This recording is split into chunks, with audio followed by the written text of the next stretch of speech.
रसूलों के अमाल का मुतालिया करें तो हमें इब्तदाई कलीसिया की हालत के बारे में पता चलता है कि वो रसूलों से तालीम पाने, रफ़ाकत रखने, रोटी तोड़ने और दुआ में मशगूल रहे और अपनी जायदादें बेच बेच कर रसूलों को दिया करते थे। तो इस कदर वो खुदावंद से मोहब्बत करते थे कि मसीह में और कलीसिया में कोई फ़र्क नहीं था।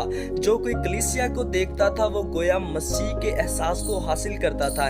इसलिए रसूलों के अमाल 11:26 में लिखा है कि शागिर्द सबसे पहले इंताकिया में मसीही कहलाए। जी हाँ, ये लफ्ज़ जो है ये खुदावंद की ओर से नहीं दिया गया था और ना ही रसूलों ने अपने लिए क्रिश्चियन वर्ड को तजवीज़ किया, बल्कि ये उन लोगों ने नाम दिया जिन्होंने देखा था कि मसीह जिस तरह ज़िंदगी गुजारता था, शागिर्द भी बिल्कुल उसी तरह ज़िंदगी गुजार रहे हैं। उन्होंने शागिर्दों के अंदर से मसीह के एहसास को हासिल किया।